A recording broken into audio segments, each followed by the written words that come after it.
The Poem of the Man God. The third year of the public life. Chapter 345. Jesus predicts his passion for the first time. Peter is reproached. 30th of November, 1945. Jesus must have left the town of Caesarea Philippi at daybreak, because the town is now far behind with its mountains, and Jesus is once again in the plain going towards Lake Merom, from where he will go to the lake of Gennesaret. His apostles are with him, together with all the disciples who are at Caesarea.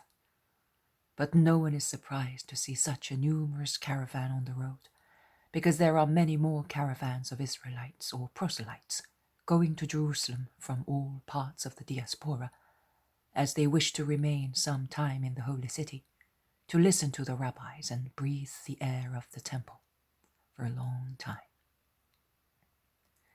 They proceed quickly, but although the sun is already high in the sky, it is not troublesome, as springtime sunshine gently warms new leaves of trees in blossom and makes flowers open everywhere. The plain before the lake is like a flowery carpet, and the pilgrims looking at the hills surrounding it sees them spotted with white, rosy, pink, or almost red blossoms of the various fruit trees, or on passing near the houses of farmers or foragers on the roadside, they enjoy the sight of the first rose bushes full of flowers in gardens, along hedges or against the walls of the houses. Johanna's garden must be all in flowers, remarks Simon Zealot. Also the garden in Nazareth must look like a basket full of flowers. Mary is the sweet bee that passes from one rose bush to another, then to the jasmines, which will soon be blooming, then to the lilies, which are already in bud, and she will pick a branch of the almond tree, as she is wont to do. Nay, she may pick a branch of the pear tree or of the pomegranate, to put it into the amphora in a little room. When we were young boys, every year we used to ask her, "Why do you always have a flowery branch there, and you do not put the early roses in it?" And she replied, "Because on those petals I can see an order written, which came to me from God, and I smell the pure scent of celestial air. Do you remember Judas?" James of Alphaeus asked his brother. "Yes, I do. And I remember that when I grew up, I used to wait anxiously for springtime, so that I could see Mary walking in her garden, under her trees, the blossoms of which were like clouds, or among the bushes of the early roses. I never saw anything more beautiful than the eternal girl passing lightly among her flowers while doves were flying around her." "Oh, let us go to her soon, Lord, that I may see all that as well," implores Thomas. "All we need to do is quicken our steps and rest less at night to arrive in Nazareth in good time," replies Jesus. "Will you really take me there, Lord?" "Yes, Thomas, I will. We shall all go to Bethsaida, and then to Capernaum, where we shall part. We shall proceed to Tiberias by boat, and then to Nazareth. Thus, with the exception of you Judeans, we shall all be glad to get lighter garments, as winter is now over." "Yes, and we shall go and say to the dove, 'Rise, make haste, my beloved one, and come, for winter is past, the rains are over and gone, the flowers appear on the earth. Rise, my friend, and come, my dove, hiding in the clefts of the rock. Show me your face, let me hear your voice.'" "Well done, John. You sound like a sweetheart singing a song to his girl," says Peter. I am full of love for Mary. I will never see other women excite my love, except Mary, whom I love with my whole self. I said the same a month ago, didn't I, Lord? Says Thomas. I think that we are all full of love for her, such a noble, celestial love, as only that Donna can inspire, and our souls love her soul completely. Our minds love and admire her intelligence, and our eyes admire and delight in her pure grace, which gives joy without any anxiety, as when one looks at a flower. Mary, the beauty of the earth, and, I think, the beauty of heaven, says Matthew. That is true.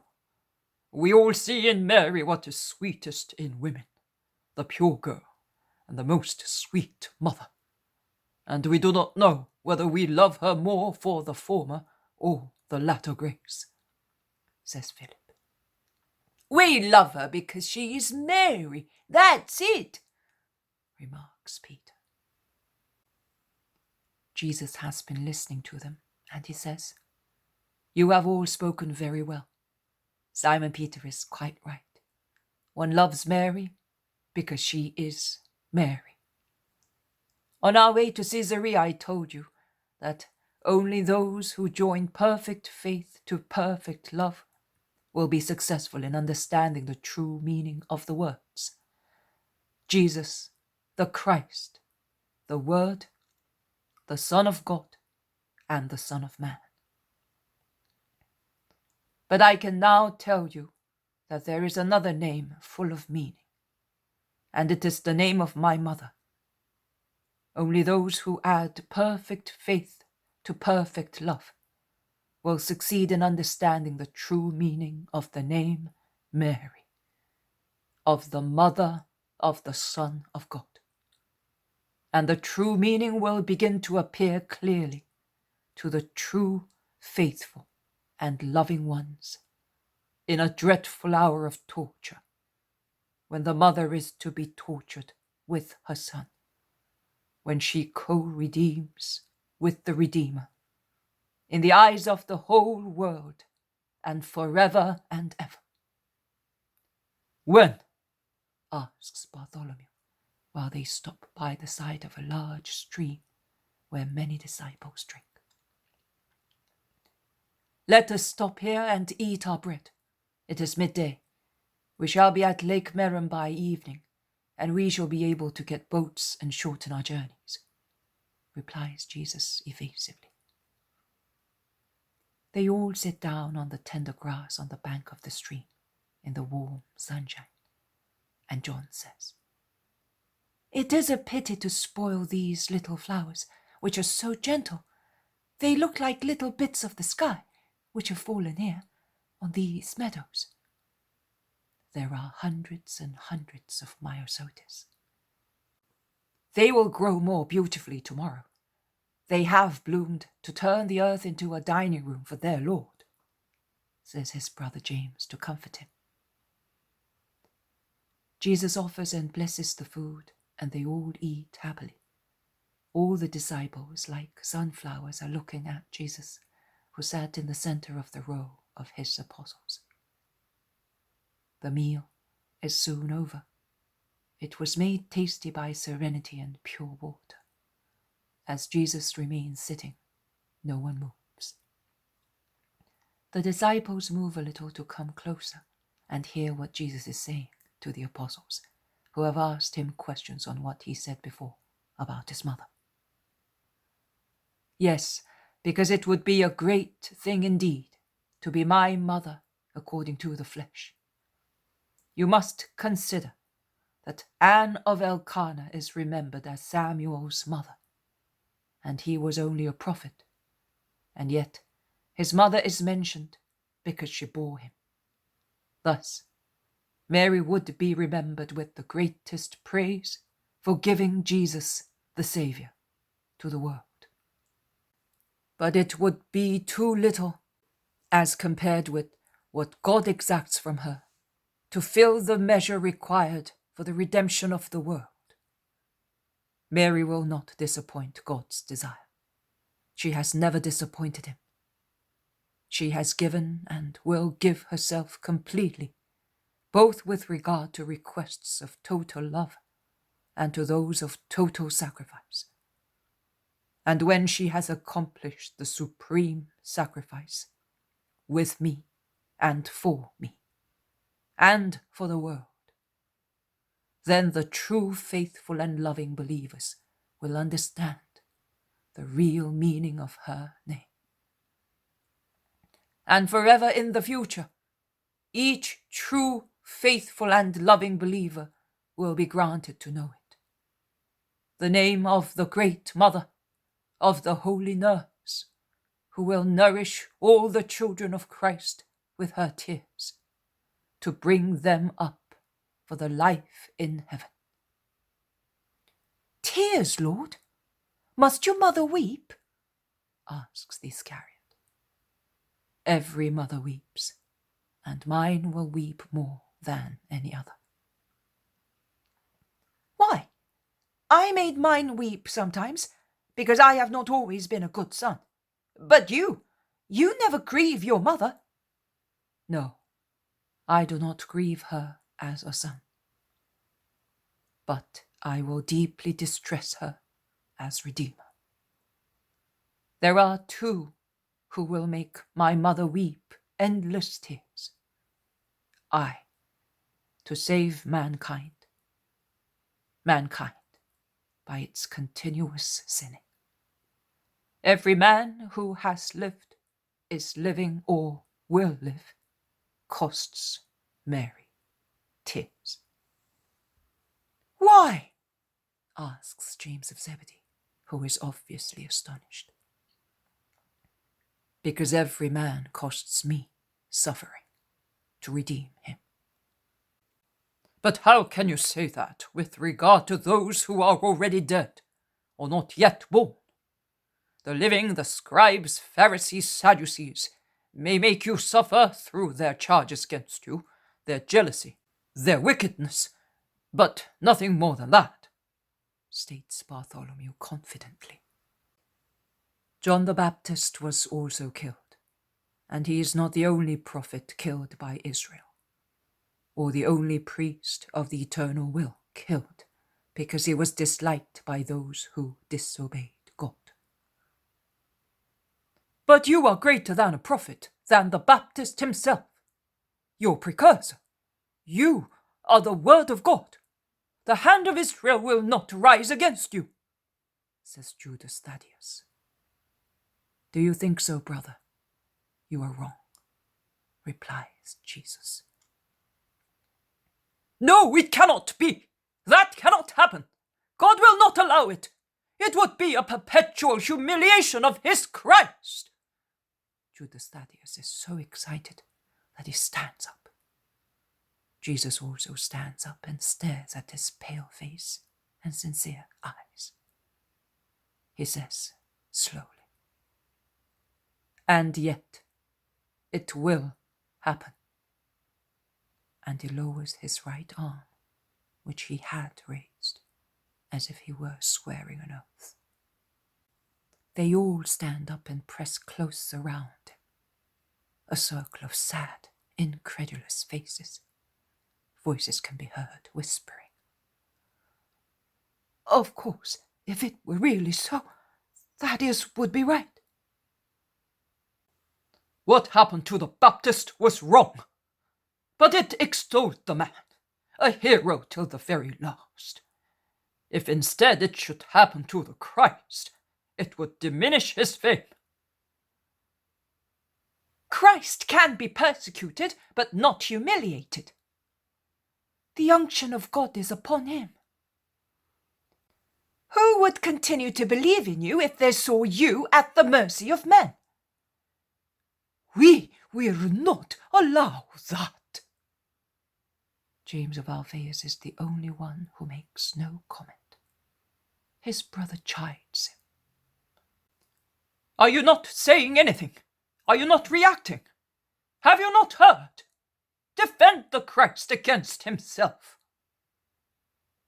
James does not reply, but he covers his face with his hands and moves aside, weeping. He is a fool, utters his brother. Perhaps not such a fool as you think, replies Amastius, and he goes on. Yesterday, when explaining the prophecy, the master spoke of a decomposed body that is recomposed, and of a body that will rise from the death by itself. I think that one cannot rise again unless one dies first. But one may die a natural death or die of old age, and even that would be too much for the Christ, retorts Thaddeus, and many say that he is right. Yes, but in that case, it would not be a sign given to this generation, which is much older than he is, remarks Simon Zealot. Of course not, but he did not necessarily speak of himself, retorts Thaddeus, who is obstinate in his love and respect. No one but the Son of God can rise by oneself from the dead, as no one but the Son of God can be born as he was born. I maintain that, as I saw the glory of his birth, says Isaac, as a fully confident witness. Jesus has been listening to them, looking at each while he was speaking, with his arms folded on his chest. He now makes a gesture that he wants to speak, and he says, The Son of Man will be handed over into the power of men, because he is the Son of God, but he is also the Redeemer of man. And there is no redemption without suffering. My body, flesh, and blood will suffer, to make amends for the sins of the flesh and of the blood. I will suffer morally, to make amends for the sins of intentions and passions.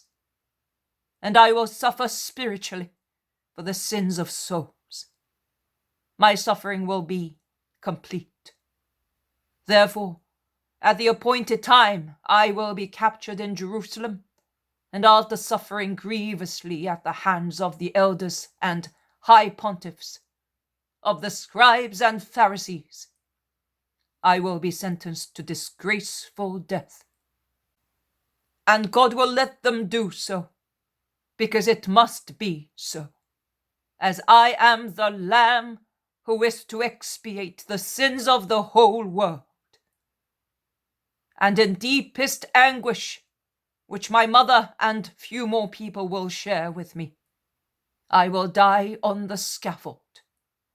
And 3 days later, exclusively through my own divine will, I will rise again to eternal glorious life as man, and once again I will be God in heaven with the Father and the Spirit. But I must first suffer all infamy, and my heart is to be pierced by falsehood and hatred. A chorus of scandalized shouts spreads through the warm, scented springtime air. Peter, who is also daunted and scandalized, takes Jesus by the arm and pulls him aside and whispers in his ear, "Oh, Lord, don't say that. It is not right. See, they are scandalized. You lose your esteem. On no account you must allow that. In any case, such a thing will never happen. So why speak of it as something real? You must rise higher and higher in the eyes of men if you want to assert your authority, and eventually end by working a last miracle, such as crushing your enemies. But you must never lower yourself to the level of a punished criminal." And Peter looks like a master or a sorrowful father, kindly reproaching a son who has said something silly. Jesus, who was lightly bent to hear Peter's whispering, straightens himself up, and with a severe countenance and eyes blazing with anger, he shouts, so that everybody may hear him and learn the lesson. "Go away from me, as you are now Satan, advising me to disobey my Father. But that is why I came, not to be honored. By advising me to be proud, disobedient, and uncharitably severe, you are spurring me to evil things. Go away. You are scandalizing me. Do you not understand that greatness does not lie in honors, but in sacrifice, and that it is of no importance to be considered worms by men, if God considers us angels? You foolish man, understand neither God's greatness nor his reasons, and you see, judge, feel, and speak according to what is purely human." Poor Peter is crushed by the severe reproach, and feeling humiliated, he moves aside and weeps. But his tears are not the tears of joy of a few days ago. He weeps his heart out, because he realizes that he has sinned and has grieved the person whom he loves.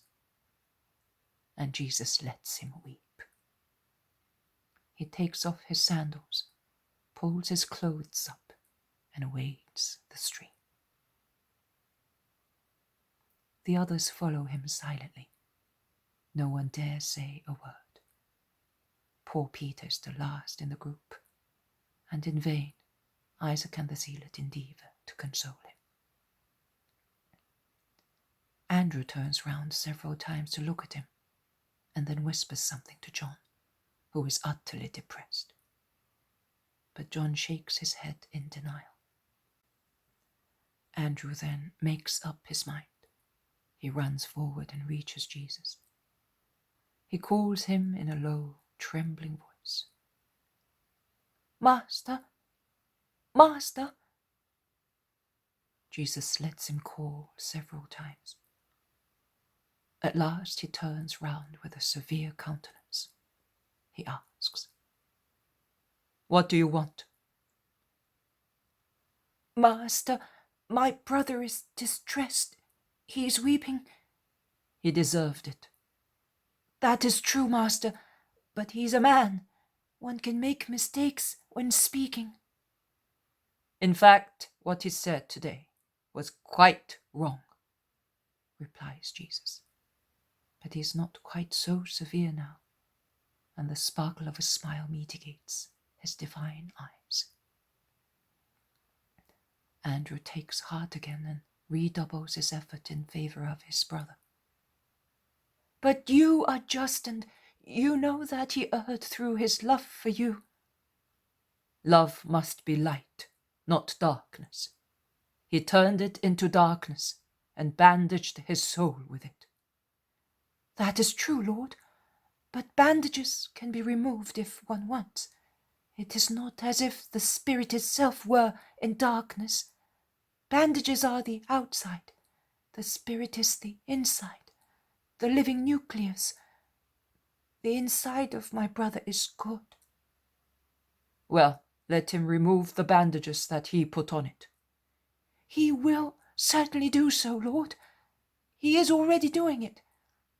If you turn round, you will see how disfigured his face is by tears, which you are not comforting. Why are you so severe with him?" "Because it is his duty to be the first, as I gave him the honor to be so. He who received much must give much." "Oh, Lord, yes, that is true. But do you not remember Mary of Lazarus, or John of Endor, or Aglae, or the beautiful woman of Chorazim, or Levi? You gave them everything, and they had only shown you their intention of being redeemed. Lord, you heard my entreaties on behalf of the beautiful woman of Chorazin and of Aglae. Would you not listen to my entreaties on behalf of your Simon and mine, who erred through his love for you? Jesus looks at his mild apostle, who has become bold and insistent in favor of his brother, as he was silently insistent for the beautiful woman of Chorazin and Aglae, and his face shines brightly. "Go and call your brother," he says, "and bring him here." "Oh, thank you, my lord. I will go at once." And he runs away as swiftly as a swallow. "Come, Simon. The master is no longer angry with you. Come, because he wants to tell you." "No, I am ashamed. He rebuked me only a little while ago. He wants me to reproach me again." "How little you know him. Come on. Do you think that I would take you to him to make you suffer again? I would not insist if I were not sure that a great joy is expecting you there. Come." "But what shall I tell him?" Peter asks, setting out somewhat reluctantly. He is restrained by his human nature, but at the same time he is urged by his soul that cannot bear to be without Jesus' condescension and love. "What shall I say to him?" he continues to ask. "Nothing. Show him your face, and that will be sufficient," his brother says, encouraging him. All the disciples, as the two brothers overtake them, look at them smiling, as they understand what is happening. They arrive where Jesus is, but at the last moment Peter stops. Andrew wastes no time. With a strong push, as he is wont to do when driving his boat into the lake, he hurls him forward. Jesus stops. Peter raises his face. Jesus lowers his. They look at each other. 2 large tears stream down Peter's flushed cheeks. "Come here, my big, rash boy, that I may act as a father and wipe your tears," says Jesus, and he raises the hand on which the scar made by the stone at Giscala is still visible, and with his fingers he wipes the 2 tears. "Oh, Lord, have you forgiven me?" asks Peter in a trembling voice, taking Jesus' hand in his own and looking at him with loving, imploring eyes, as a faithful dog that wants to be forgiven by its angry master. "I never condemned you." "But before—" "I loved you." It is love not to allow deviations of sentiments, and allow wisdom to strike root in you. You must be the first in everything, Simon Peter. So, you still love me? You still want me with you? Not because I want to be the first, you know. I am happy to be even the last one, providing I am with you, at your service, and die at your service. Lord, my God." Jesus puts his hand round Peter's shoulders and draws him close to himself. And Peter, who has been holding the other hand of Jesus all the time, smothers it with kisses. He is happy and whispers, "How much I suffered! Thank you, Jesus." "You had better thank your brother. And in the future, Make sure you carry your burden with justice and heroism. Let us wait for the others. Where are they? They are standing where they were when Peter reached Jesus to leave the Master free to speak to his mortified apostle. Jesus beckons them to come forward. With them, there is a little group of peasants who had left the work in the fields to come and speak to the disciples. Jesus, still resting his hand on Peter's shoulder, says, "After what has happened, you have understood that it is a grave matter to be at my service. I reproached him, but my reproach applies to all of you, because the same thoughts were in most of your hearts, either fully developed or in germ. I have thus demolished them for you, and he who still cherishes them proves that he does not understand my doctrine, my mission, or my person. I have come to be way, truth, and life. I give you the truth through my teaching. I mark out the road. I point it out and level it for you through my sacrifice. But I give my life to you through my death. And remember that whoever answers my call and follows me to cooperate in the redemption of the world must be prepared to die, to give life to other people. Thus, whoever wants to follow me must be prepared to deny himself, his old self with its passions, inclinations, customs, traditions, and thoughts, and follow me with his new self. Let every man take his cross, as I will take mine.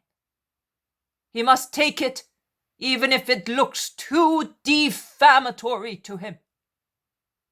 He must let the weight of his cross crush his human self to free his spiritual self, which the cross does not fill with horror. On the contrary, it is a support and an object of veneration, because the Spirit knows and remembers. And let him follow me with his cross. And at the end of his life, will an ignominious death be waiting for him, as it is waiting for me? It does not matter. He must not grieve over that. On the contrary, let him rejoice, because the ignominy of the earth will change into a great glory in heaven, whereas it will be dishonorable to act in a cowardly way in front of spiritual heroism. You always state that you are prepared to follow me and face death with me. Follow me, then, and I will lead you to the kingdom along a hard but holy, glorious road, at the end of which you will attain the immutable life forever. That is, to live. To follow instead the ways of the world and of the flesh is to die. So he who wants to save his life on the earth will lose it, whereas he who loses his life on the earth for my sake and for the sake of my gospel will save it. But remember, of what avail will it be to man to conquer the whole world if he loses his soul? And be very careful, both now and in future, not to be ashamed of my words and my deeds. To do so would be to die as well. Because he who is ashamed of me and of my words among this stupid, adulterous, sinful generation of which I spoke to you, and in the hope of gaining protection and profit flatters it denying me and my doctrine and throwing my words to the foul mouths of pigs and dogs, the recompense of which will be excrement and not money, will be judged by the Son of Man when he comes in the glory of his Father with angels and saints to judge the world. I will then be ashamed of those adulterers and fornicators, of those cowards and usurers, and will expel them from his kingdom. Because in the celestial Jerusalem there is no room for adulterers, cowards, fornicators, blasphemers, and thieves. And I solemnly tell you that some of those who are now present among my disciples and women disciples will not savor death before seeing the kingdom of God being established and its king crowned and anointed. They take to the road again, talking animatedly, while the sun is slowly setting in the sky.